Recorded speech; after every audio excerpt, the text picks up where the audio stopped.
kay. Kalau kamu tahu dito, kamu jawab di sini. Karapatan ng bawat bata na magkaroon ng sapat na edukasyon. Pergi sekolah, tapi masalahnya tiada makeup, tiada menjama apa semua, tiada pas. Pandai sudah tambah. Karapatan ng bawat bata na magkaroon ng pagkakakilanlan. Ano sa tingin mo sa sarili mo? Filipin. Pero paano kung tila ipinagkakait ang mga ito sa kanila? Sebab saya takut kena tangkap oleh polis. Macam mana jaga siapa yang jaga adik saya? Sa isang kabundukan sa Sabah, patago kung mag-aral ang ilang kabataang tinatawag na stateless. Mga walang dokumento pero itinuturing ng tahanan ang Sabah. It breaks your heart to see them like this. Because I want to help them, but I cannot do much.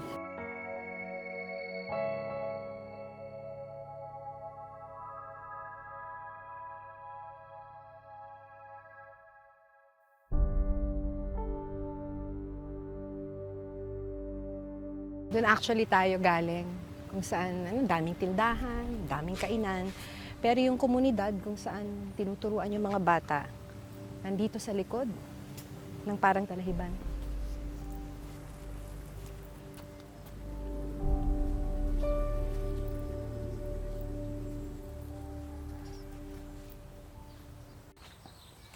Doon.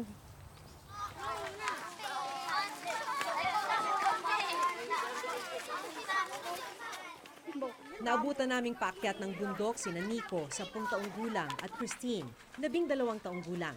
Itatago namin ang kanilang mga mukha at tunay na pangalan dahil posible silang mahuli ng mga Malaysian authority. Nandito tayo ngayon sa Sabah, kasama ang ilang tinatawag na stateless children. Stateless dahil wala silang birth certificate sa Pilipinas, wala rin silang papeles dito sa Malaysia. Papunta yung mga kasama nating mga bata sa isang makeshift classroom. At kung mapapansin ninyo, medyo nasa isang liblib na lugar tayo.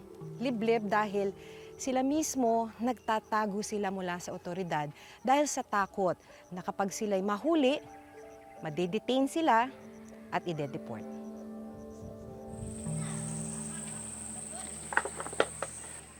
Ang batang si Nico dito na sa Sabah isinilang ng kanyang mga Pilipinong magulang na wala ring mga papeles. Ganito rin ang sitwasyon ni Christine at ang kasama nilang mahigit 20 bata. Mahaba-haba pa ang kanilang lalakarin. Nasa tuktok kasi ng bundok ang kanilang gawa-gawa o makeshift na silid-aralan.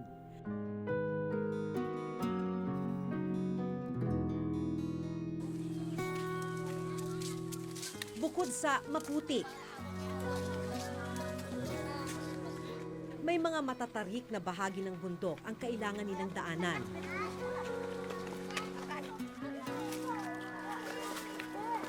Pero tila sanay na sina Nico at Christine.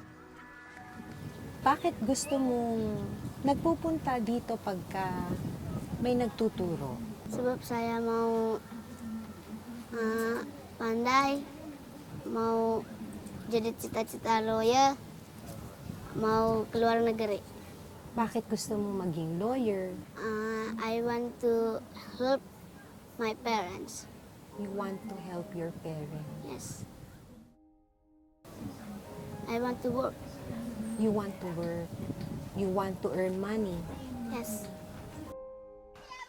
Dahil dito na sila sa Sabah, hindi marunong magsalita ng wikang Filipino ang mga bata.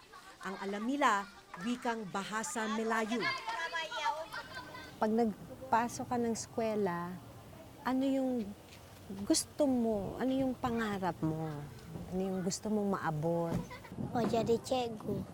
Sebab bikin pintar budak-budak. Naniniwala kang maaabot mo pa yon na magiging teacher ka? Iya.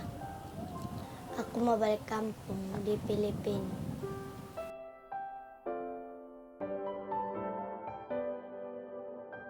Matapos ang halos 1 oras,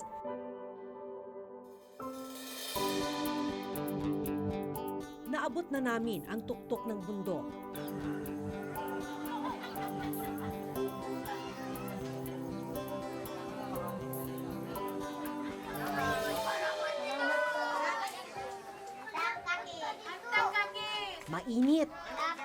Walang mga upuan at mesa. At isang sira-sirang pisara. Ganito ang inabutan naming silid-aralan. Okay, 1, 2, ready, sing! Pero ang mga gaya ni Nico, desididong matuto.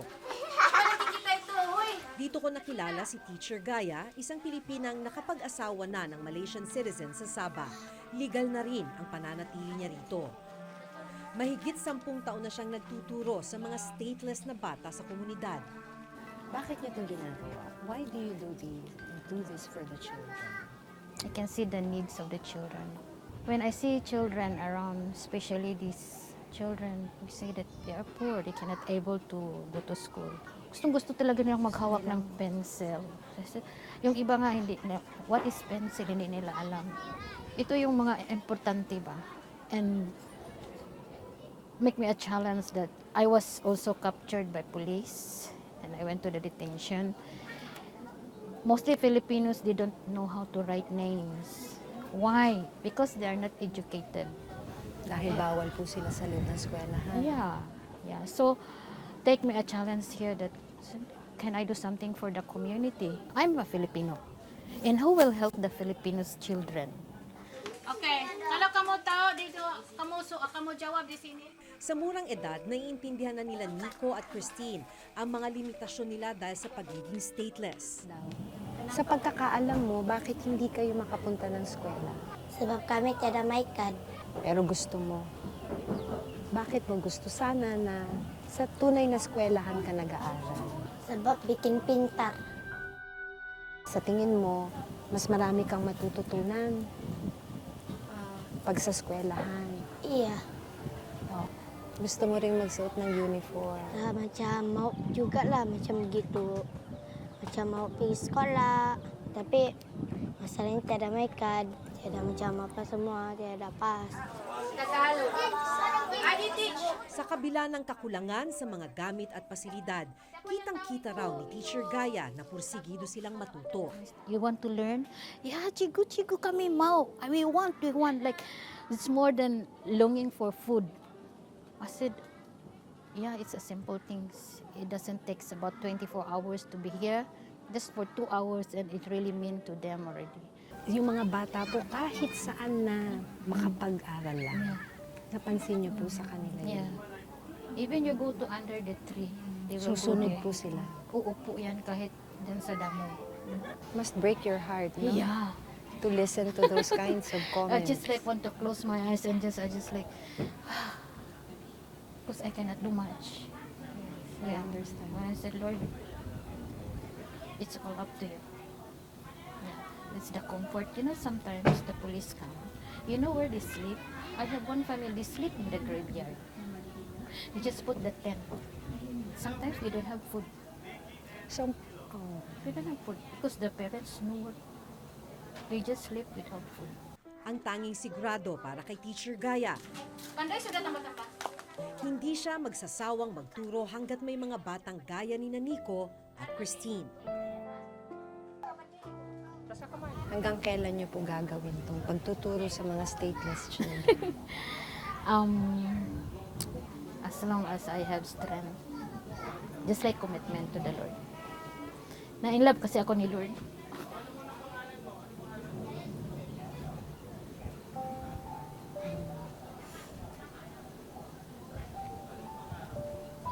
But it breaks your heart to see them like this.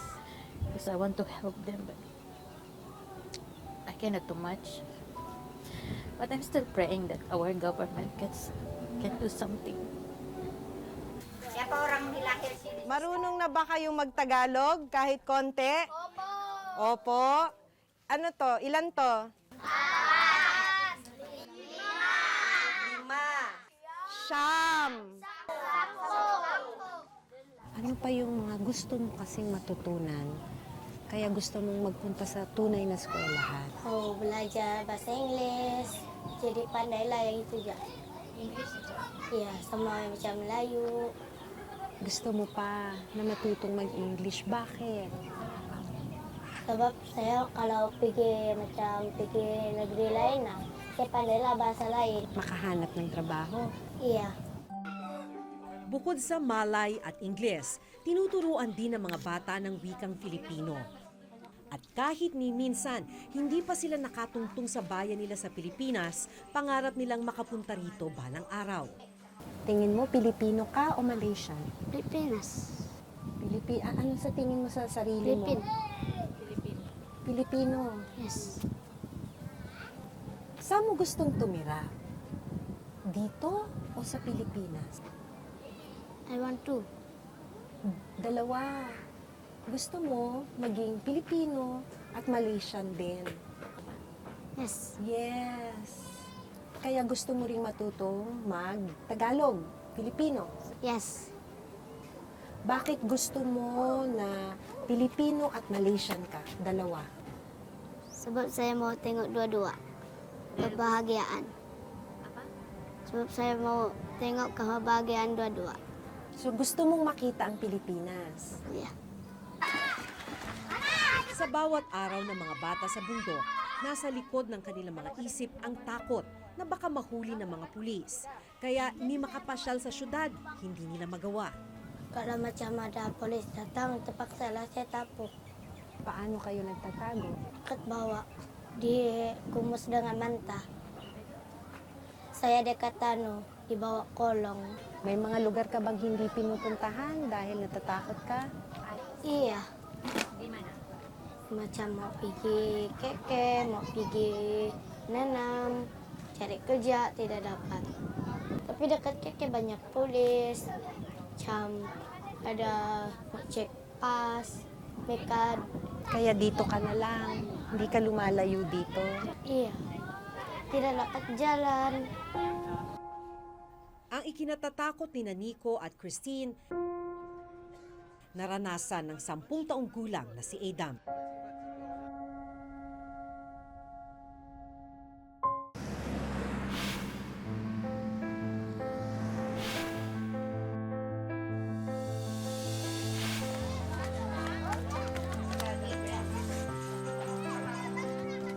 Matapos ang 2 oras na klase, bababa na ng bundok ang mga bata.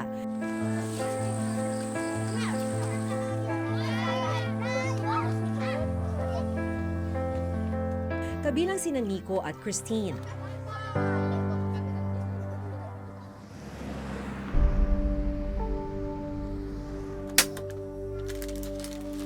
Nagtatrabaho sa isang construction site ang mga magulang ni Nico.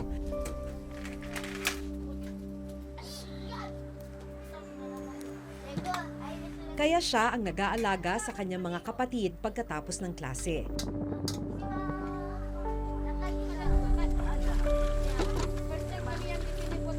Siya rin ang abala sa mga gawaing bahay.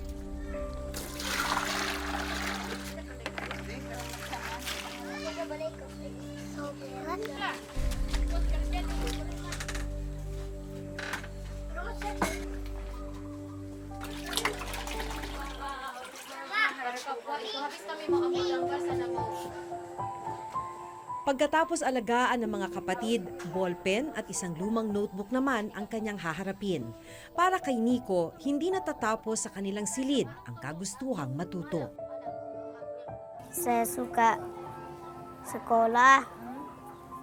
Saya mau kerja lawyer, mau tolong ibu bapak. Dahil stateless o walang nasyonalidad, laging nangangamba si Nico na mahuli ng mga pulis at makulong. Naging kalakaran daw kasi sa Sabah na i-detain ang sinumang walang papeles sa Sabah, bata man o matanda, bago sila ibalik sa Pilipinas.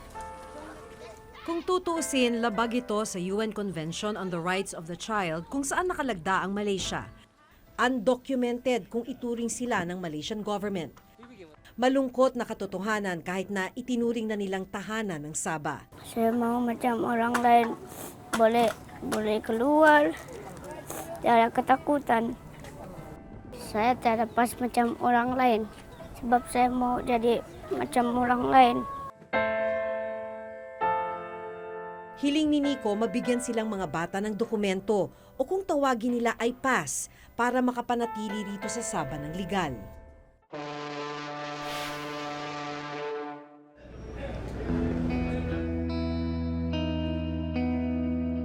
Ang kanilang kinatatakutan naranasan ng 10 taong gulang na si Adam.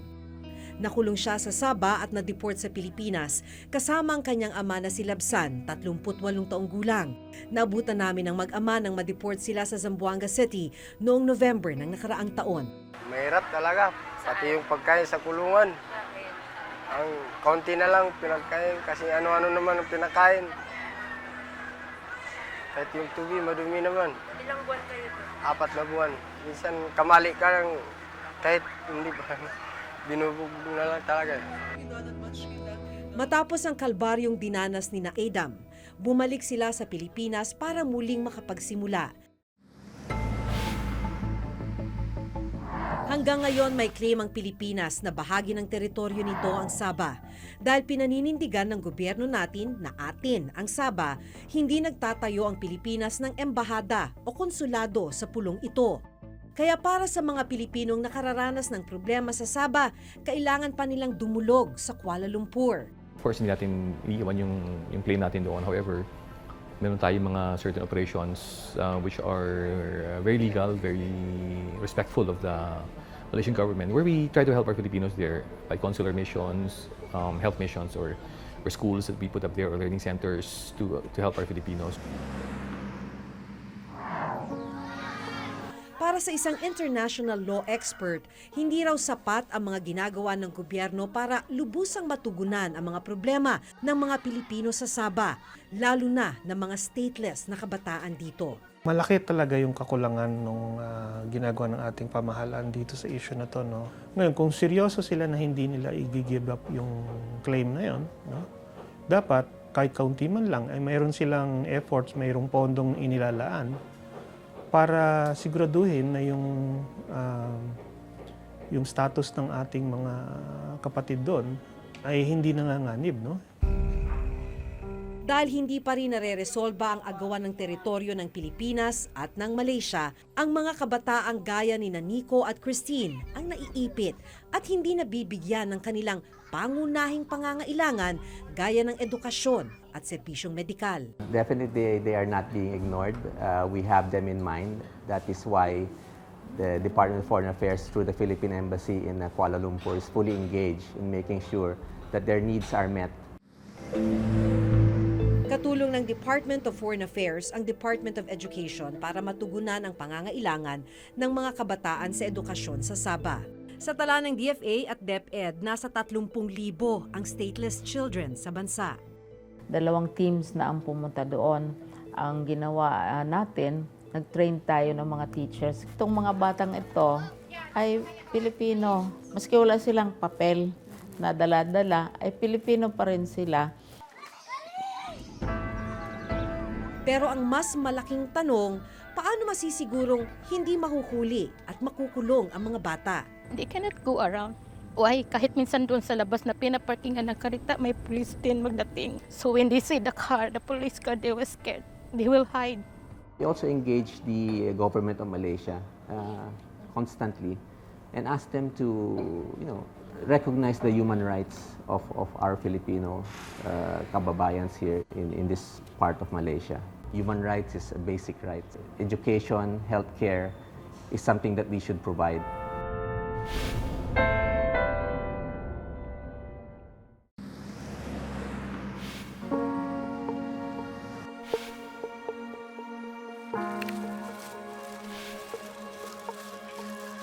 Habang hindi pa nare-resolba ang issue sa claim ng Pilipinas sa Sabah, isang agarang tulong ang isinagawa namin katulong ang ilang Filipino volunteers na nakatira na sa Sabah. Ilang kababayan natin ang nagbigay ng mga bagong gamit sa eskwela at mga upuan para sa mga bata.